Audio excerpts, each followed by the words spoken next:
Ақшамен келісім НЛП техникасы. Орындыққа отырыңыз, ручка мен блокнотыңызды алыңыз, қарама-қарсы орындықта сіз қалаған сума тұр. Ол қандай образда тұр? Үйілген ақша ма, сейфтегі ақша ма? Соның қанша сумада екенін елестетіңіз, образын елестетіңіз. Енді сол ақша үйілген жерге барып отырыңыз, ручка блокнотыңызды алыңыз да, сол қарама-қарсы отырған адамға сіз қандай кеңес берер едіңіз? Сол ақша келу үшін ол адам не істеу керек? Ол сумадағы ақша бұл адамға неге келмей жатыр?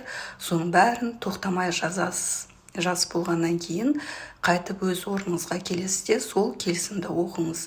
Егер келсеңіз иә дейсіз, келіспесеңіз қайтадан осы шартты жасайсыз.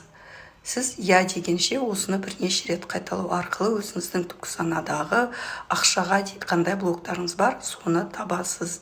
Осы шартты орындау арқылы, ақшамен келісім жасау арқылы сіз өз өміріңізге сол суманы шақырасыз. Жасаңыз, достарыңызбен бөлісіңіз, парақшам ұнаса жазыңыз, ұнамаса просто так өтіп кетіңіз.